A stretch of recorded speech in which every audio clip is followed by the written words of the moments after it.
notice now we're right in front of the courtyard between both buildings, so I'm going to show you to the second door on your right, so head straight to the dog kitchen.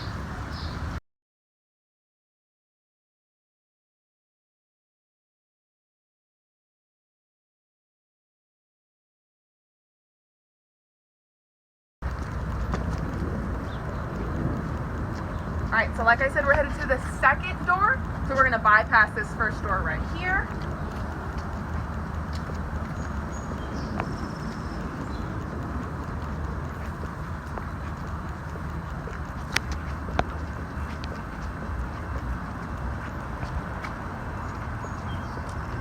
Here is our second door. Alright, so this is the second door, so I'm going to use my Prox card to sign in or open the door. Once in the building, I can use the signage to help me find my way to the kitchen, where I'll find the dog morning check-in board.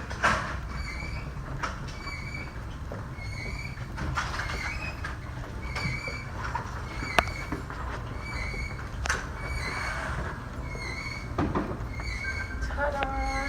Here is the morning routine check-in board. So the dog morning routine is comprised of multiple wards, and here in this building, the routine is color coded. So when you come in for your shift, you're going to assign yourself to a routine. To sign in or to assign yourself to a routine, all you do is sign in through the available slots. Once you've assigned yourself to a specific routine, to find your way, you can use this map. Here is where you currently are, right next to the kitchen, which is right there. If you were going to our green routine, you would walk down right here and find yourself right there. That star is a possible location of the animal care cart associated with the routine. The animal care staff member could be waiting for you in that hallway, could be next to the cart, or inside one of these wards associated with the routine. All right, so I am going to assign myself to the green routine.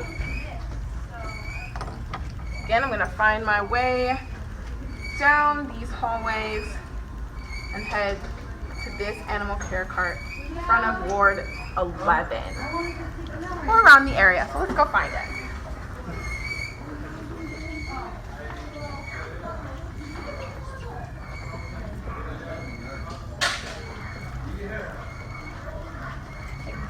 Again, I'm trying to utilize my signage as much as possible. 8 through 12, I'm looking for 11, so I'm headed this way.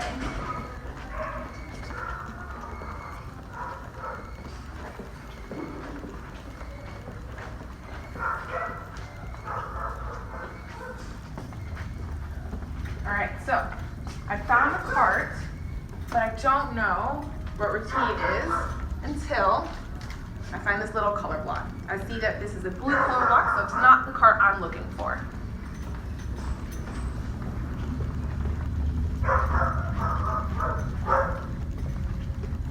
Found another cart. This cart has a green color block, so I know it's the one associated with my routine. So I know my animal care staff members in one of the following wards probably already getting started with the routine.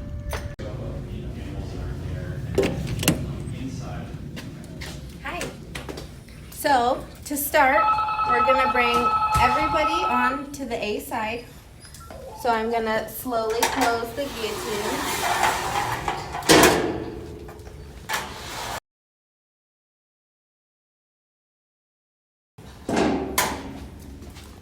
And this kennel appears clean and empty. I see a kennel card, so I'm gonna go check the whiteboard out in the front.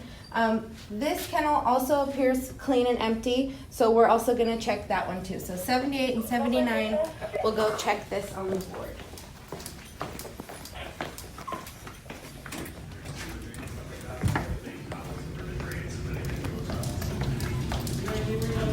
So 79 is still occupied, 78 is open, so I don't need to touch that one or clean or do anything to that.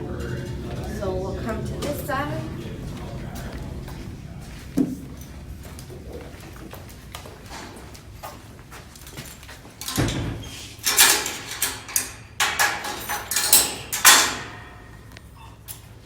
I'm gonna log if he has any urine or poop, and it looks like he already did for the day, so I'm not gonna worry about marking that.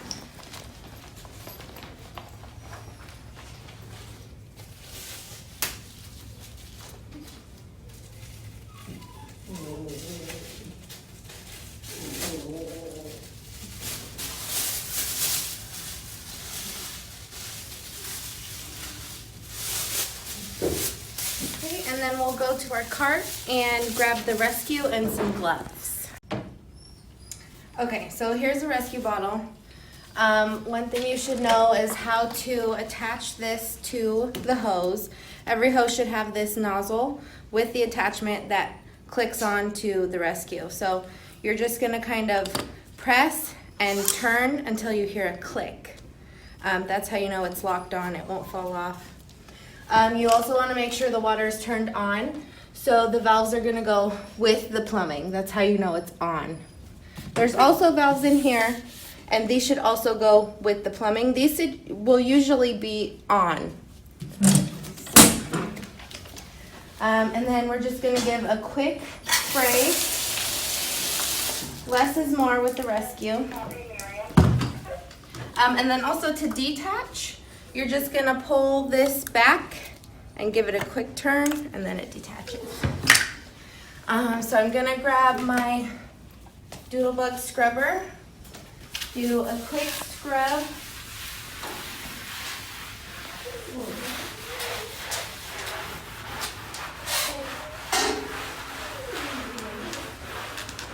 And because it's just a quick clean, we're not gonna worry about having it sit on for too long or a certain amount of time. Just give it a rinse.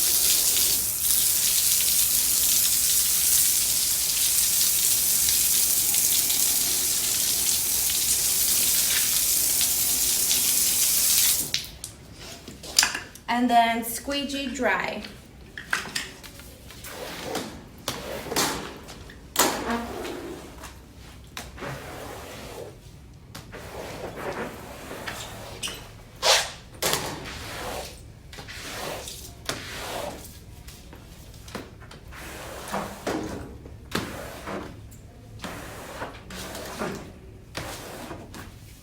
I'm not worried about towel drying because if you do a good job with the squeegee, you don't need to towel dry. And also, as soon as I'm done squeegeeing, I'm gonna close the door and lock it so I don't forget to lock the door. Now that we're done with the B side, we're gonna go over to the A side. I'm gonna take all my tools with me, which includes the rescue, the scrubber, and the squeegee, which you will always find on the B side.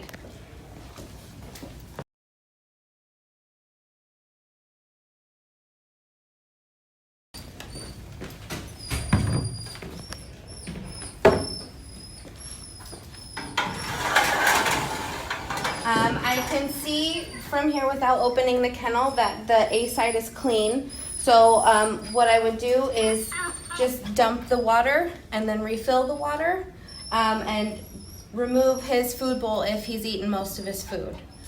But his is still pretty full, so I'm gonna leave it. And like I said, everything looks good in here, so I'm just gonna shake out the blankets and refill the water. Okay, so when we're doing a flip, we're gonna do the same concept as far as attaching the rescue to the hose. You're gonna spray the walls, the guillotine, the floor, the bed, and a bowl if there's a water bowl in there. You're gonna let that sit for 10 minutes and then rinse. So you're gonna want it to be the first kennel that you clean and then the last kennel that you rinse so that it sits there for the full 10 minutes. You're gonna just scrub walls, everywhere you sprayed, bed, scrub with the Doodlebug scrubber, and then squeegee, towel dry the bed so that your fresh clean linens don't get wet, and then just place a fresh clean blanket on the bed. And then you're gonna wanna grab a new clean bowl from the dog kitchen, and then place it in the clean kennel with the watering can, you're gonna wanna fill it up.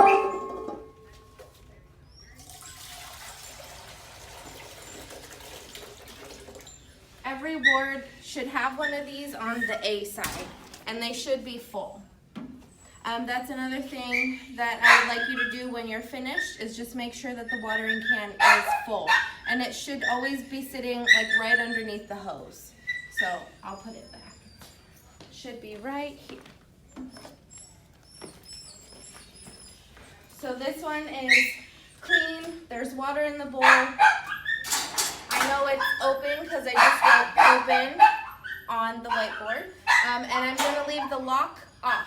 I'm gonna keep it right here so that when admissions brings a dog, it's quick and easy for them to get in there. So last thing I do is dry mop, but before I do that, I'm gonna put all my tools back on the B side because that's where I found them. The rescue I'm gonna put back on the cart.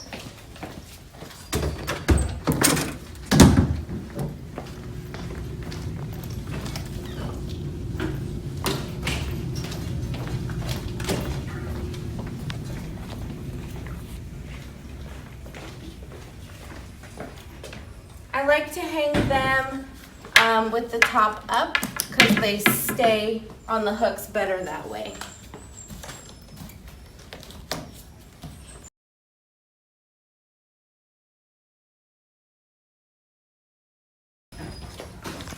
And then I'm just going to take my dry mop and get all the excess water. I want to make sure this is super dry for when guests and volunteers come through.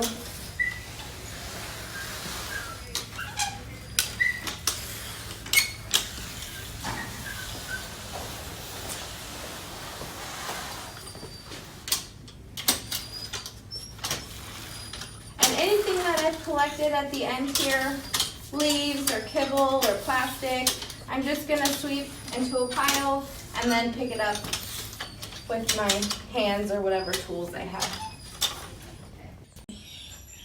So now we'll take our dirty bowls, our laundry, and any dirty toys that we have, and take them to the laundry.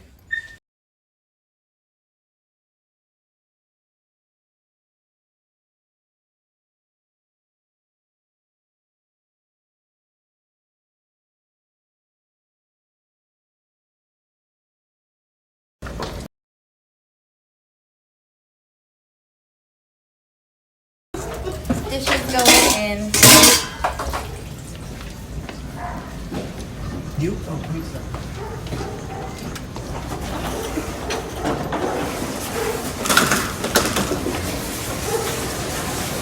There's a few things we sort. This bed is small enough that we could wash it, so I'm gonna throw it in here. Dirty blanket, throw it in there. Dry mop heads, I'm gonna put in the basket. There is a sign. And then toys I'm also gonna sort. So these are all good because they're material. You're gonna put them right here in their own special basket. The ones that are plastic, we do not want to put in the washer or the dryer because they will melt. These are gonna go in the kitchen, actually.